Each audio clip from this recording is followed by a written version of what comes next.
ጀነራል ታደሰ በትላንትና ኑዛዜያቸው ቃል መጠይቅ ማለት ይከብዳል። ምንድነው ያሉት? ይህን ተከትሎ በትግራይ ምን ሊፈጠር ይችላል? አሜሪካ ዲፕሎማቲኮች እነ ዶክተር ደብረጽዮንን ምን አስጠነቀቁ? ትላንትና ከትላንት ወዲያ ከትግራይ ክልል እየወጣ ያለው መረጃ ልጆቻችን አንሰጥም፣ የትምህርት ቤቱ የሚደረገውን አፈሳ ሸሽቶ ልጆች ወደ ትምህርት ቤት እንዳይሄዱ እያደረገ ነው ያለው ትግራይ ህዝብ። ኤርትራ ጋር የሚደረገው ግንኙነት መሪ አልባ ግንኙነትና አሜሪካንም ያዋረደ ነው የሚያቃም ነው ያላቸው። ሌሎኞቹ ደግሞ የለም ያለው አማራጭ መያዝ ነው ያለብን፣ ኤርትራ ማግለል ሳይሆን ኤርትራ ማቀፍ ነው። ወደንም ጠላንም ከ850 ኪሎ ሜትር በላይ ቀይ ባህር ላይ ግዛት ያላት አገር ነች። የአልቡራን ኃይል ተደጋጋሚ ጥቃቶችን እየፈጸመ ነው ያለው። የትናንትናው ጥቃት ግን ለየት የሚያደርገው ነገር ምንድነው? የኢትዮጵያ ግዛት ውስጥ ያለ ሆስፒታል የኢትዮጵያ ሆስፒታል ላይ ሆነ ላይ ነው ጥቃቱ ተፈጸመ የሚል ነገር ነው እንግዲህ ወጣ መረጃ።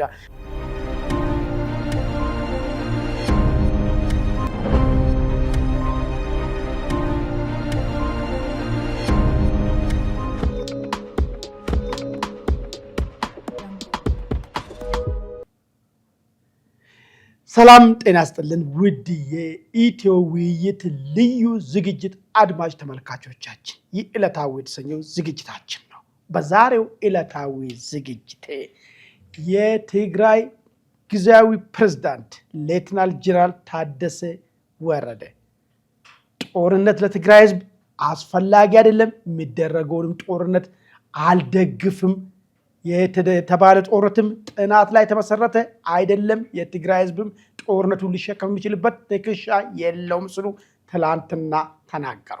ነገር ግን ሰፋ ባለው ቃለ መጠይቃቸው ጽምዶ ተብሎ የሚታወቁና ከፌዴራል መንግስት ጋር ግጭት እንዲፈጠር ያደረገው ጉዳይ አስመልክቶ ዝምታን መረጡ። ጀነራል ታደሰ በትላንትና ኑዛዜያቸው ቃለ መጠይቅ ማለት ይከብዳል። ምንድነው ያሉት? ይህን ተከትሎ በትግራይ ምን ሊፈጠር ይችላል? አሜሪካ ዲፕሎማቲኮች እነ ዶክተር ደብረጽዮንን ምን አስጠነቀቁ? ቀጣይ የትግራይ ዕጣ ፈንታ ምን ይሆናል የሚለው በስፋት የምንዳስሰው ይሆናል። በሁለተኝነት አሜሪካ ከኤርትራ ጋር ያላትን ግንኙነት ለማሻሻል መወሰኗን ቁርጥ ሆኗል። ይሁንና ግን የተለያዩ የአሜሪካ ዲፕሎማቲኮች ይህንን ጉዳይ እያወገዙ ነው ያሉት። ኤርትራ የግፍ ስርዓት ነው፣ የባርነት ስርዓት ነው። ይህንን እውቅና ሰጥቶ ከዚህ ጋር ትብብር መፍጠር የግፉንና የባርነቱን ዘመን ማራዘም ነው ሲሉ ከሷል። የኤርትራና የአሜሪካ ዲፕሎማሲያዊ ግንኙነት ይሻሻላል፣ ማዕቀቡ ይነሳል። ምን እንጠብቅ? ከዚህ ጋር ተያይዞ ኢትዮጵያ እንዴት ራሷን ትከላከል የሚለውን ጉዳይ በስፋት ይዣል። በመጨረሻ ላይ በትላንትናው ዕለት በቤኒሻንጉል ክልል ከአሶሳ 22 ኪሎ ሜትር ርቀት ላይ አንድ ሆስፒታል ላይ የአልቡራን ሰራዊት ጥቃት መፈጸሙን ተሰምተዋል። የህወሓት አርሚ 70 አባላቶችም በቀጠናው ላይ መማረካቸውንም የሱዳን ዜና ምንጮች ገልጸዋል። ምንድነው እየተደረገ ያለው? የሱዳኑ ጦርነት ወደ ኢትዮጵያ ገባ ወይ? በዚህ ጉዳይ ላይ የምንለው ነገር አለን። ለሚቀጥሉ 30 ደቂቃ ከእናንተ ጋር ቆይታ ማድረጉ እኔ አማኑኤል መንግስቱ ነኝ።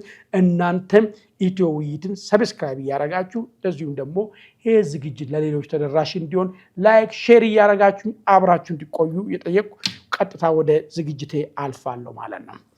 እንግዲህ ትግራይ ክልል ጉድ ነገሮች ወሰብሰብ እያሉ መምጣታቸው ይታወቃል።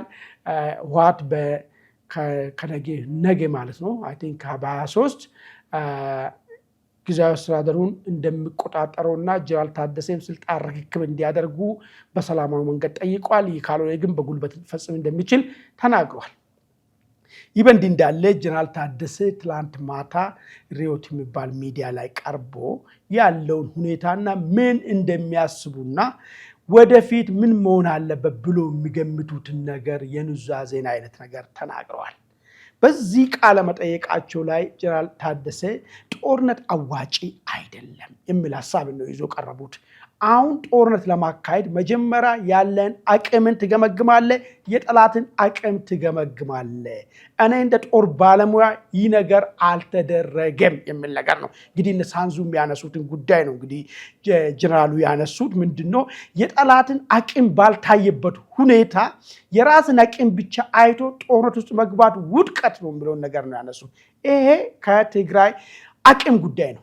ኦኬ፣ እኛ ደግሞ ጥያቄ እናነሳለን ማለት ነው። ጀነራሉ ጦርነቱ አስፈላጊ ነው አይደለም የሚለው ላይ ምንድነው ያላቸው አቋም ስናይ ጀነራሉ ጦርነት ዛሬ ባናካሄድም ነገ እናካሄዳለን፣ ጦርነት አስፈላጊ መሆኑን ነው ተናገሩት። ለጦርነት የሚያነሳሳ ጥያቄም አለም ብሎ በድረፍ ተናግረዋል።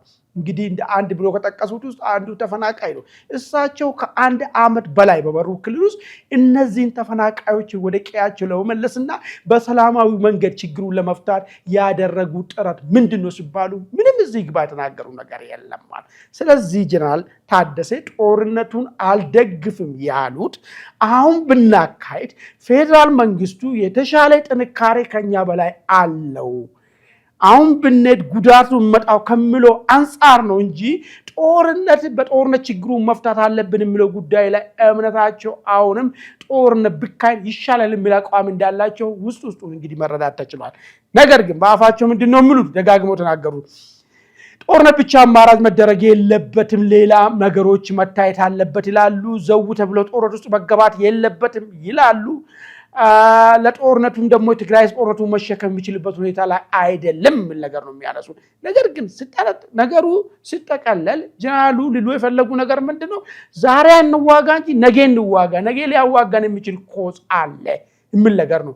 ይሄንን ኮዝ እንዴት መፍታት ይቻላል የሚለውን ጉዳይ ላይ ግን ያስቀመጡት ነገር የለም። ስለዚህ ዞሮም ዞሮ ጀነራሉ ጦርነቱ ዛሬ አይደረግ ነው እንጂ ነገ ይደረግ ነው እንጂ ጦርነት አስፈላጊ አይደለም፣ ትግራይ ክልል ከዚህ በኋላ በሰላማዊ ችግር እንፈታለን የሚለው አቋም ላይ ዛሬም በጦርነት እንደሚያምኑ የተረዳንበት ሁኔታ ነው ያለው። ሌላ በዚህ ቃለ መጠይቅ ላይ የተነሳው ጊዜያዊ አስተዳደሩ ሊወሰድ መሆኑን ተናገሩና ከኔ ስልጣን አይበልጥም፣ የትግራይ ችግር ከኔ ስልጣን አይበልጥም፣ ምንም ችግር የለም ቢወሰድ የሚል ነገር አነሱና ነገር ግን ማስረክበው ነገር የለም ይላሉ። ደግሞ በሌላ በኩል እስቲ እንደው ጀነራሉ የት ነው ያሉት የሚለውን ነገር ለማየት አቶ ጌታቸው ያኔ ምንድነው ያደረጉት? አቶ ጌታቸው ህዝብንም ሰብስቦ ኮንቪንስ ለማድረግም ለመከራከርም ያላቸው ምክንያትም አስረግጦ ለመናገር ብዙ ሙከራዎችን አድርጓል ጀነራል አቶ ጌታቸው። እኚህ ጀነራል ግን ምንድነው አሁን የጊዜያዊ አስተዳደር መፍረሱ ምን ጉዳት ያመጣል፣ እኔ ብቀጥል ደግሞ ምን ልሰራ እችላለሁ የሚለው ጉዳይ ላይ አንድች ነገር ያስቀመጡትና የተሻለ ነገር አለ የሚሉትን ነገርም አላነሱትም። ስልጣኑን ሊወሰደው ሲባል እንግዲህ ከህዝብ አይበልጥም ይወሰድ የሚል አይነት ነገር ነው ያስቀመጡት። እኔ በተደጋጋሚ በሌላ ጊዜም ተናግሬያለሁ፣ ሌላ መድረኮች ላይ ማስቻለሁ። ይህን ጉዳይ ጀነራሉ የማይገባቸው ነገር ስላገኙ ማለት ነው በአጋጣሚ በሂደቱ ውስጥ እሳቸው አንድ ክልል መምራት እውቀታቸው አይወስንም፣ እውነቱን ለመናገር ማለት ነው። ይሄን በእጃቸው የገባውን ነገር ዝም ብሎ እንደንትን ነገር እዛው ላይ መቆየት ነው እንጂ ይፈልጉ እንጂ በእኔ ዘመን ይሄን ማድረግ አለብኝ፣ እንዲህ አድርጌ የትግራይ ችግርን በዚህ መንገድ መፍታት አለብኝ፣ የትግራይ ችግር በዚህ መንገድ ነው መፈታት አለበት የሚል ሀሳብም የላቸውም። በዛ ደረጃ የማሰብም ብቃቱም ያላቸው አይመስለኝም። ከይቅርታ ጋር ይህንን ነገር ስናገር ለምን እሳቸውም ከተናገሩ ነገር የምንረዳው እሱ ነገር ነው።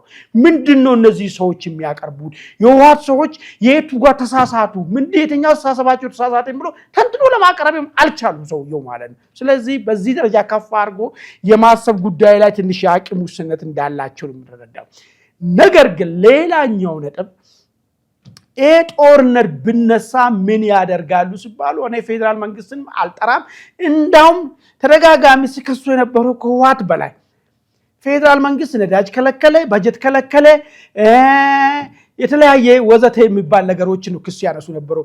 ህወሓት ምን ሲያደርግ ነበረ? በተለይ ፌደራል መንግስት በጀት ለመከልከሉ ነዳጅ ለመከልከሉ በህወሓት በኩል ምን አይነት ጦርነት ዝግጅት ሲደረግ ነበር? እሱን ለማቆም ምን አደረጉ የሚለውን ነገር ያነሱት ነገር የለም። ትልቁ ፌደራል መንግስትና የህወሓት ኃይልን ወይ ደግሞ የትግራይ አሁን ያለው በቲዲኤፍን ያጋጨው ከሻዕቢያ ጋር ሆኖ ለጦርነት መዘጋጀት ነው። ይህን ጉዳይ በተመለከተ ምን እርምጃ ወሰዱ የሚል ነገር ጠያቂውም አልጠየቀም፣ እሳቸውም ስለዚህ ጉዳይ ማንሳት አልተፈለገም። ስለዚህ ቃለ መጠየቁ ራሱ ባይት ሰልፍ ሙሉ ያልነበረ ለምን ትልቁ ነጥብ የሚባለው የጽምዶ የሚባለው ጉዳይ ነው። የጽምዶ ጉዳይ አልተነሳም፣ እንዲነሳም አልተፈለገም። ስለዚህ የሆነ ዓላማ የነበረው ነገር ነው ማለት ነው። ዓላማው ምናልባት ጀነራል ታደሰ በሰላም ወደ ውትድርናቸው ተመልሶ ቀጣይ ደግሞ ጦርነት ሊመሩ ማስበው ሊሆኑ ይችላሉ፣ አናውቅም። አልደግፍም ብሏል። አልደግፍም ማለት በብዙሃን ድምፅ ተሸንፌ በሂደት ውስጥ ሊገባ ይችላል የሚልም ጭምር ነገር ስላለው ለምን አቋም ቢይዙ በደንብ አድርጎ ነገሩን ሊያወግዙ የሚችሉበት እድሎች ሰፊ ነበረ። ያን አላረጉም።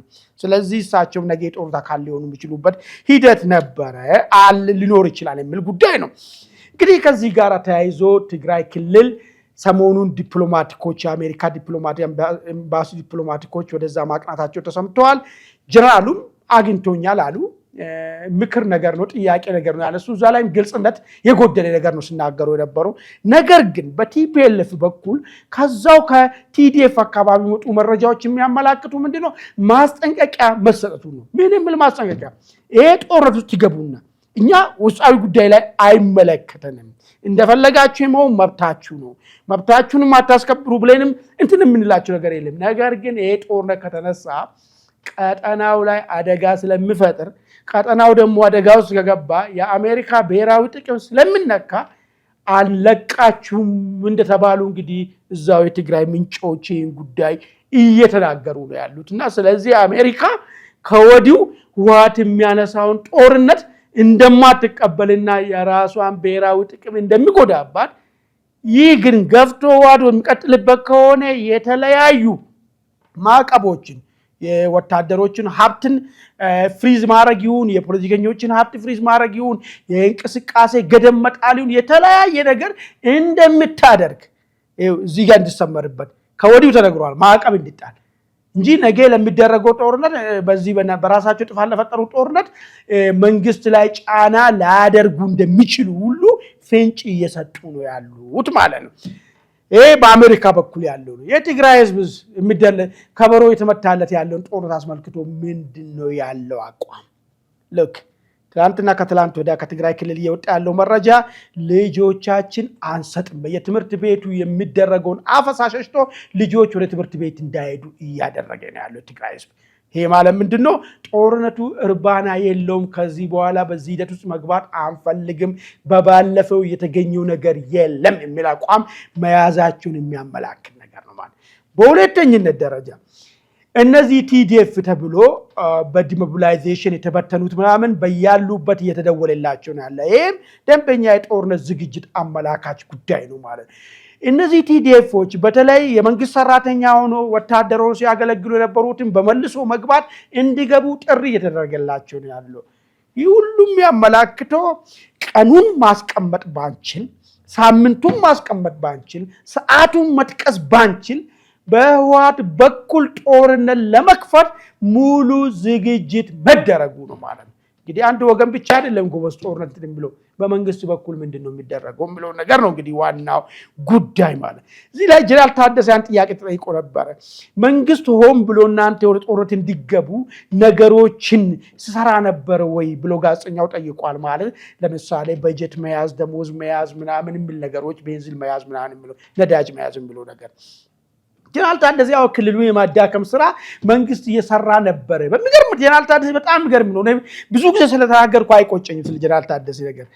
እሳቸው አንድም ሰከንድ አብሮ ስለሰሩት ፌደራል መንግስትና ስልጣን አንዲች ሰከንድ እንኳን መልካም ነገር እንዳለው አልጠቀሱትም። የሚገርም ነገር በአንጻሩ ስልጣናቸውን ሽባ አድርጎ ኢቫን ሐሳብ ቢኖራቸው ሐሳባቸውን እንኳን እንዳይፈጽሙ ሲያረጋቸው የነበረውን ህወሓትን ግን ለአንዲች ደቂቃ እንኳን ለአንዲች ሰከንድ እንኳን የተቹበት ሁኔታ የለም። ብቻ ምንድነው ጥናት ያልተካሄደበት ጦርነት አሰቡ የሚለው ነገር ብቻ እና ሁለተኛ ከጦርነት መለስ ያለውን አማራጭ ማየት አልፈለጉም የሚል ነገር ነው እንጂ ጠበቅ ያለ ምንድነው የተደረገ ያለው ትግራይ ክልል ጀነራሎች ምን ሲያረጉ ነበር? ዘረፋ ለምሳሌ ይሄንን ቃለ መጠይቅ ጀነራል ታደሰ ሲያረጉ በዚህ ደረጃ እንደሚናገሩና ህወሓትን እንደማይናገሩ መረጃዎች ወጥቶ ነበር። ምክንያቱም ምንድነው ጀነራሉ በወርቅ ዘረፋ ውስጥ ገብተዋል፣ ሌላ ቅሌትም ህወሓት ያወጣላቸዋል የሚል መረጃዎች ሲወጡ ነበር። ያየነው እሱ ነው። ህወሓትንም ሸፋፍኑ በምክንያቱ እሱ መሆኑንም በደንብ ግልጽ ተደርጎ የተረጋገጠበት ነገር ነው ያለው። ስለዚህ መንግስት ምን ሊያደርግ ይችላል ነው አሁን እንግዲህ ለህወሓት ብቻ አይደለም ዱብዳ የሚሆኑ ጦርነቱ ጉዳይ ለመንግስትም ዱብዳ ነው። ለምንድን ነው? አንደኛ ደረጃ ይሄ ጦርነት ቀጥታ ከህወሓት ጋር ብቻ አይደለም የሚደረገው። ጽምዶ የሚል ቀድሞ የተሰራ ከሻዕቢያ ጋር አስፈላጊውን እገዛ ሁሉ እናደርጋለን፣ የሰው ኃይልንም ጭምር መሳሪያንም ጭምር ኢቨን ሎጂስቲክ ሩትን ሁሉ እናመቻቻለንና እንደ አስፈላጊነት ጦርነቱን ከጀመራችሁ እኛ እናግዛለን ብሎ ወደዚህ ውስጥ በግፊት እየከተተ ያለው ሻዕቢያ ነው። ስለዚህ ሻዕቢያ ፓርት ኦፍ ዚስ ዋር ይሆናል ማለት ነው። ይህ ከሆነ እውነታው ለመንግስት ጠንከር ያለ አደገኛ ነገር ሊፈጥር ይችላል። አንዱ ይሄ ነው። ሁለተኛ ኢትዮጵያ ውስጥ ያለው ፖለቲካ ብልሽቱ ከመውጣቱ የተነሳ ከአሳብነት ኢቨን ትጥቅ ትግል ላይ ያሉት ከአሳብ ከአይዲዮሎጂ አንጻር ሳይሆን ነገሮችን ሁሉ ስልጣንና ጠላት ከሚለው ነገር አንጻር ብቻ ነው። ስልጣን ጠላት የሚለውን ነገር ሁሉ እያጠፉ እየመጡ ነው ያሉት። ቲፒኤልኤፍ እና ኦሮሞ ነጻነት ሰራዊት ብሎ ሸኔ ብሎ መንግስት የሚጠራው ኦሮሞ ነጻነት ሰራዊት ብሎ የሚጠራው አብሮ ተባብረ እንዋጋለን እስከ ማለት ድረስ ደረሱ። በአብዛኛው የኦሮሞ ነጻነት ሰራዊት ጥያቄዎች የነበሩት እንግዲህ እንደሚታወቀው የኦሮሞ ጥያቄ አልተመለሰም የሚለው ጉዳይ ነው። ለዚህም ደግሞ ዋነኝት ኦሮሞ ላይ መዓት የጀመረው ቲፒኤልኤፍ መራሽ አስተሳሰብ ነው የሚል ነገር ነው ያለው። ስለዚህ ዛሬ ግን ይሄ አስተሳሰብን ወደ ጎን እንተውና አብረን ተሰልፈን ስልጣን ለማግኘት እንድ የሚል ነገር ነው እየተነሳ ያለው። በፋኖ በኩል በጣም አስደንጋጭ ነገር ነው። ጫካ ተገባበት ዋነኛው ነገር አማራ ጠል የሆነ አስተሳሰብ በዚህ ሀገር ውስጥ ተተክሏል። አሁን ደግሞ ከምንም ጊዜ በላይ እግርና እጅ አውጥቶ ተግባራዊ ሆኗል የሚል ነገር ነው የሚነሳው። ይሄን ሐሳብ ግን ማን ነው ያመጣው? ቲፒኤልኤፍ። ይሄ ሐሳብ ማን ጋር ነው ያለው? ዛሬ በቲፒኤልኤፍ ልብ ውስጥ ነው ያለው። ቲፒኤልኤፍ ዳግም ስልጣን ለመያዝ ብቸኛ አማራጭ የሚሆነው ሁለቱን ትላልቅ ብሔሮችን ማጋጨት እስከቻለ ድረስ ብቻ ነው። ከዚህ ውጪ የሆነ ሐሳብ የለውም። ቲፒኤልኤፍ ገዢ ሆኖ ሊወጣ የሚችልበት ይሄንን አድርጋ አብሬ እሰለፋለሁ እያለ ነው ያለው ፋኖ። ቲፒኤልኤፍም ከፋኖ ጋራ ይሄንን አቋም ይዞ ጫካ ከገባ ኃይል ጋራ እሰለፋለሁ እያለ ነው ያለው። ስለዚህ በዚህ ሀገር ውስጥ ያሉት ፖቴንሻሊ ሊስማሙ የሚችሉት ለስልጣን ሲባል አብረው ሊሰለፉ የሚችሉበት እድል ሰፊ መሆኑን ነው። ስለዚህ ይሄም ጦርነቱን ለመንግስት አደገኛ ያደርገዋል። ሶስተኛና በጣም መሰረታዊ ነገር ጦርነቱ አደገኛ ሊሆን የሚችልበት መንገድ ያኔ ቲፒኤልኤፍ እና ፌዴራል መንግስት ጦርነቱ ሲገቡ ቲፒኤልኤፍ ያመጣው ሬቶሪክን ጨምሮ በተግባር እዚህ ሀገር ሜዳ ላይ የተከለ የፖለቲካ አመለካከት መነቀል አለበት የሚል በትንሹ ከ90% በላይ ኢትዮጵያዊ ይሄን አቋም ይዞ ነበር። ግን አት ዘ ኤንድ ኦፍ ዘ ዴይ እሱ አይደለም የሆነው። አሁን አብዛኛው ይሄንን ቅያሜ አለው። ሁለቱን ለምን አንነጋገርም? እንደያነው መልሶ በኢትዮጵያዊነት ሰዎችን መቀስቀስና ሁሉም ወገን ያለ ፖለቲካ ልዩነት ይሄንን ጸረ ኢትዮጵያዊ የሆነ ኃይልን ለመውጋት ይወጣል ወይ ካለ ይሄም ሌላ ጥያቄ ነው የሚያመጣ። ለምን ከጦርነቱ በኋላ የነበሩ ነገሮች ትንሽ እንትን ስላሉ በዛ ደረጃ መልሶ መቀስቀስ ይቻላል ወይ? እነዚህን ችግሮችን ይዞ መንግስት ይሄንን አንድ ላይ የተሰለፉትን የዓላማ አንድነትን ባይኖራቸው ለስልጣን ስሉ ብቻ አንድ ላይ የተሰለፉ ኃይሎችን እንዴት አድርጎ ቻሌንጅ እና እንዴት አድርጎ ሊያስታግሳቸው ይችላል የሚል እንግዲህ መታሰብ ያለበት ጉዳይ ነው ማለት ነው። ስለዚህ ጉዳዩ ወደ ጦርነት የሚገባ ከሆነ ምን ይዞ ሊመጣ ይችላል የሚል ጉዳይ ክፍት ነው የሚሆነው። እናንተ ምስቲን አሁን የራሴን ሐሳብን ያስቀመጥኩት ወደ ጦርነቱ የሚገባ ከሆነ ሪሊ ህወሓት ስልጣኑን ከተቆጣጠረ ህገወጡን ምርጫ ህጋዊ አድርጌ እቀጥላለሁ ካለ በዛ ምክር ቤት ይመራለሁ ካለ መንግስት የግድ መንግስትነቱን ለማረጋገጥ ሲባል ኖ ብሎ እርምጃ መውሰድ አለበት። ያለ እርምጃ የማይወስድ ከሆነ በሚቀጥለው ቀን ይመጡለታል። እዛው አይደለም የሚቀሩት፣ ወርታች ይስፋፋሉ። ስለዚህ ጦርነቱ የማይቀር ጉዳይ ነው የሚሆነውና እንዴት ተደርጎ ሃንድል ይደረግ? በሌላ በኩል የትግራይ ህዝብ ይህን ጦርነት እየፈለገ አይደለም። የትግራይ ፎርስ ኃይሎች ይህንን ጦርነት አይፈልጉም። እዚህ ያሉት ሀራ መሬት ያሉት ደግሞ ይህንን ጉዳይ ማስወገድ ይፈልጋሉ። ስለዚህ እነዚህ እንዴት ይታረቁና እንዲያርገው ከጦርነት ውጭ የሆነ መንገድ እንዴት ይፈለግ? አንዱ ጥያቄ እሱ። ሁለተኛው ጥያቄ ግን ጦርነቱ ግድ ከሆነ መንግስት እንዴት አሸናፊ ሆኖ በዚህ ሂደት ውስጥ ሊወጣ ይችላል? ውጤቱስ ምን ሊሆን ይችላል? የሚለውን ጉዳይ ላይ የራሳችሁን ሐሳብ ስጡን።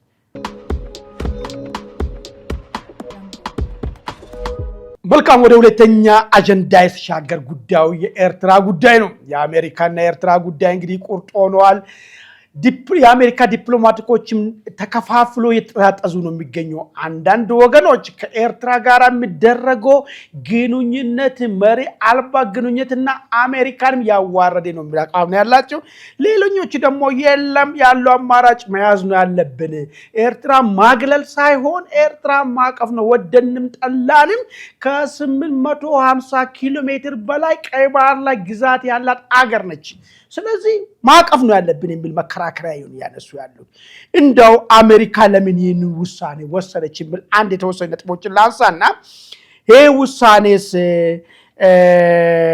ምን ሊያመጣ ይችላል፣ በኢትዮጵያ ላይ ምን ተጽዕኖ ሊያመጣ ይችላል፣ ውሳኔው ራሱ ተግባራዊ የሚሆንበት እድሉ ምን ያህል ነው የሚለውን ነገር እስቲ ለመዳሰስ ሞክር። የመጀመሪያ ነጥብ የሚሆነው ምንድን ነው? የኢራን ጉዳይ አሜሪካን መውጫ ሳቷታል። አሜሪካ ተፍረክርካለች። ኑሮ በጣም ስትሮንግ የሆነ ዲሲፕሊን ያላት ሀገር ነች። አሜሪካ ምን እንደምታረግ እንደምታረግ የምታውቅ ሀገር ነች። አሁን ግን የኢራን ጦርነት ባላሰበችው ስላዛባት ከዚህ በፊት ካስቀመጠችው መርሆ ፕሪንሲፕሏ ውጪ ሁሉ ከመንገዳገድ የተነሳ እንድትሄድ እያደረጋት ነው። አንድ ከኤርትራ ጋር ዲፕሎማሲ ንግባ የሚለው ነገር ወይ ኤርትራ ላይ ጣለውን ማዕቀብ እናንሳ የሚል ጉዳይ ያመጣው አንዱ የኢራን ጉዳይ ነው ማለት ነው። ሁለተኛ የኤርትራ በቀጠናው ላይ ተጽዕኖ ፈጣሪ ሊፈጥር የሚችል የጦርነት ድባብን ለማስቀረት ሊሆን ይችላል። ይሄ ማለት ምንድነው? እንግዲህ ኤርትራን ካላቀፍኮ አይዞሌት ከተደረገ አንድ ስቴት ሁሉ ጊዜ ረብሻ ነው የሚፈጥረው። ልክ ቴሮሪስት ስቴት ብለው ሁሉ የሚያስቀምጠው አሉ አይደል? በቃ ሽብር ይፈጥራል። አንዴ ከጅቡቲ ይዋጋል፣ አንዴ ከኢትዮጵያ ይዋጋል፣ አንዴ ከሱዳን ይዋጋል፣ ብዙ ነገሮችን ያደርጋል። ይሄንን ነገር ለማስቀረት አሁን ደግሞ ባለው ሁኔታ እንኳን ካየን ትግራይ ክልል ቅድም ያነሳሁትን ትግራይ ክልል ወደ ጦርነት እንዲነሳሳ ካደረገው ነገር ውስጥ ኤርትራ ከጀርባው ነው አለውልህ፣ በርታ፣ በማንኛውም መንግስት አግዛለሁ ብሎ ነገር የልብ ሰጥቶት ነው። ስለዚህ ኤርትራ ማስታገስ፣ ኤርትራን ከዚህ ከሽፍታ ስቴትነት ማውጣት ኢትዮጵያ ውስጥ ፖቴንሻሊ ሊፈጠር የሚችለውን ጦርነት ያስቆማል። አንድ እሱ።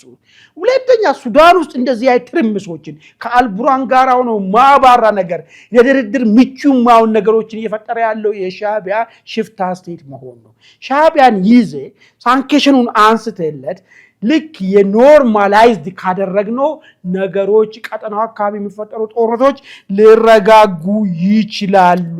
ስለዚህ ቀጠናውን ለማረጋጋት ሻዕቢያ መግፋት ሳይሆን ማቀፍ ነው ያለብን ከሚል ፖይንት ሊሆን ይችላል የሚል ነገር ነው።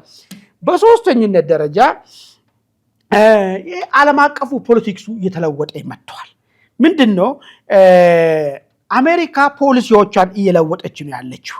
በተለይ አፍሪካን በተመለከተ ጫና ማስቀመጥ ሳይሆን ፕራግማቲክ የሆነ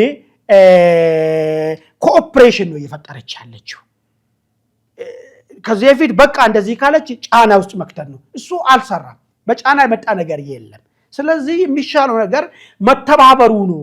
ተለዋዋጭ ሆነ ዝም ብለ እንደ ሁኔታው አይተ መተባበሩ የተሻለ ነው የሚል ፖሊሲ ያመጡ ስለሆነ በዚህ ምክንያት ኤርትራን ከኤርትራ ጋር ያላቸውን ግንኙነት ለማደስ ወስኗል ማለት ነው። እንግዲያውስ ለአሜሪካ ያለው ተጽዕኖ ምንድነው የሚለውን ነገር ካየን ከሶስት ነገር አንፃር ማየት እንችላለን። አንደኛ አሜሪካ እንግዲህ ውስጣዊ ጫናዎችን ያመጣባታል። ምንድነው? አሜሪካ ዝም ብሎ እንደ ሌላ አምባገነን አገራቶች መንግስታቶች ዜጎችን የፈጠሩ የወለዱ አድርጎ አይደለም የሚያስቡ። ከዜጎች በሚከፈል ታክስ ስለሚተዳደር መንግስት አሜሪካ አካባቢ ይፈራል ዜጎችን። ዜጎች ጋር ደግሞ ብዙ ድርጅቶች አሉ። በተለይ በሰብአዊነት ላይ በተለይ ስለ ዲሞክራሲ ብዙ ነገሮችና ይሄውን ለምሳሌ የኤርትራን መንግስት አይደል የሻዕቢያ መንግስት አይደል የግፍ መንግስትን ማዕቀብ ማገዙ ባይተሰልፍ ከአሜሪካ ሲቲዝኖች አካባቢ መንግስት ላይ ጫና እንዲፈጠር ያደርጋል ማለት። ስለዚህ ውስጣዊ የሚፈጠር ጫና ነው ማለት ነው። ሌላ አሜሪካ ድሮ የምትፈራበት ጫና ትፈጥራለች ተብሎ ነው ሌሎች አገራቶች በተለይ እነዚህ ሰርድ ወርልድ የሚባሉት የሚያረጉትን ነገር የአሜሪካ ፊት እየታየ ነው የሚደረገው። ነገር ግን እንደ ሻዕቢያ እምቢተኛውን የፈለግከውን ነገር ካረክ በኋላ አሜሪካ የምታቅፍ ከሆነ ነገ አሜሪካን የሚፈራው ስቴት የት አለ? ችግር የለውም። ሻዕቢያም ራሱ ያሉ በደል እየፈጸመ መልሶ ከአሜሪካ ጋር ኮኦፕሬት ሆኗል፣ የአሜሪካ ወዳጅ ሆኗል። ስለዚህ ምን ችግር አለ ወደሚለው ነገር ነው መረን የለቀቀ ነገርን እንትን ላለ ማለት። ሶስተኛ ነገር ምንድን ነው? ኢትዮጵያኖች በተለይ ኢትዮጵያ ዲያስፖራዎች እንደዚሁም ደግሞ ኢትዮጵያ ህዝብና የኤርትራ ዲያስፖራዎች በተለይ ሻዕቢያ መንግስት መወገድ አለበት። በደል ሰርቷል፣ ግፍ ሲፈጽም ስርዓት ነው። ያለ ክፍያ ሰዎች ናሽናል ሰርቪስ መጨረሻ ላይ ናሽናል ሰርቪስ ከቷል፣ አገሪቷን ጨለማ አድርጓል ብሎ የሚጮሁ ሰዎች በአሜሪካ ላይ እንዲቀየሙ ወይ ደግሞ ከነዚህ ወገንም ግፊት ይመጣል ማለት። በዚህ ምክንያት አሜሪካ ይህንን ፖሊሲ የምትፈጽም ከሆነ ጫና ይፈጠርባታል ማለት ነው። ክሉዲን የተለያዩ ተቋማቶች ስለ ሰብአዊነት ላይ እንሰራለን የሚሉ ተቋማት በኩልም የሚዛን መዛባት አሜሪካ ውስጥ ይፈጠራል ማለት። ለምን ደብል ስታንዳርድ ነገ በዚህ ሁኔታ ሌላ ሀገር ሊከስ የሚችልበት ሞራል አይኖራትም። አይ ቲንክ ይረዳኛል። በዚህ ዘመን እንደፈለጉ ነው፣ ምንም ችግር የለም። እንግዲህ በዚህ ምክንያት አሜሪካ ተጽዕኖ ውስጥ የሚገባበት እድሏ ሰፊ ነው የሚሆነው ነው። ግን ያው አሜሪካኖች ስለ ሰብአዊነት፣ ስለ ዲሞክራሲ ስለ እንትን ቢታሰብ ኑሮ ፍልስጤም ላይ ያውሉ በደል ሲፈጸም ዝም አይሉም ነበረ። ኢራን ላይ ያውሉ ነገር ሲፈጸም አያደርጉም ነበረ። ስለዚህ ግን ነገ ችግር ስለሚሆን ደብል ስታንዳርድ መሆን ስለሆነ ነው። ሌላኛው ጉዳይ ኢትዮጵያ ላይ ምን ተጽዕኖ ይፈጥራል? አሁን አሜሪካ የወሰደችው አቋም ኢትዮጵያ ላይ ምን ሊያመጣ ይችላል የሚለው ጉዳይ ነው። የመጀመሪያው ነገር ምንድነው? የኢትዮጵያን የባህር በር ጥያቄን ውሃ ይቸልስበታል ማለት ነው። ከዚህ በኋላ ኢትዮጵያ ወደ በጉልበት የምትሄድ ከሆነ የኢትዮጵያና የኤርትራ ግንኙነት በዛ ደረጃ የሚሻሻል ከሆነ ሪሊ አስቸጋሪ ነገር ነው የሚሆነው። ጦርነቱ ከአሜሪካ ጋር ወይ ደግሞ አሜሪካ የምታግዛት ኤርትራ ጋር ነው የሚደረገው ማለት ነው። ስለዚህ አዋጪ መሆን እድሉ በጣም ጠባብ ነው የሚሆነው ማለት ነው። ሌላ ኤርትራ የቀጠናው ተጽዕኖ ፈጣሪ ሆና እንድትወጣ ያደርጋታል። ይሄም በቀጥታም ሆነ በተዘዋዋሪ ኢትዮጵያን ይጎዳታል ማለት ነው። እንግዲያውስ ይሄ ከሆነ ይሄ ውይይት ኤርትራና አሜሪካ መካከል የተደረገው ስምምነት ውጤታማ ይሆናል ወይስ አይሆንም የሚለው ነገር ነው ሌላ መሰረታዊ የሚሆነው። እዚህ ላይ አንደኛ ጉዳይ ውጤታማ እንዳይሆን ሊያደርጉ ከሚችሉ የሻዕቢያ መንግስት ባህሪ ነው። የሻዕቢያ መንግስት ባህሪ በጣም ኮንሰርቫቲቭ እና ቆሞ ቀር ስለሆነ ኢቨን አሜሪካኖች እንኳን ገፍቶ ሂደቱን ይህንን ማዕቀብ እናነሳለን አብረን ጥሩ ግንኙነት ውስጥ እንገባለን ብሎ ቢመጡ ሻዕቢያ ምንድነው ይሄ ነገር ከዚህ ነገር ጀርባ ምንድነው ያለው? ልክ እንደ በጨለማ ቤት ውስጥ ጥቁር ድመት እንደመፈለግ አይነት ባህሪ ስላለው ጊዜ ይወስዳል። አሁን እነሱ ጭንቅ ነው እዚሁ ነገር ውስጥ ከተታቸው። የኢራን ጉዳይ ነው እዚህ ነገር ውስጥ ከተታቸው። መልሶ እዚህ በብል መንደብል እንዳይዘጋ ምናልባት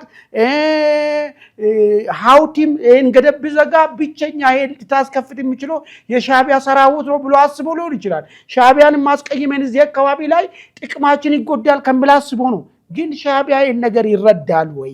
ከባህሪው አንጻር ገና አጥንቶ የዛሬ 8 ወር 9 ወር መልስ ለመስጠት የሚያስብ ስለሆነ የሻዕቢያ ቆሞ ቀርነት ለዚህ ጉዳይ እንዳይሳካ ያደርገዋል ማለት ነው።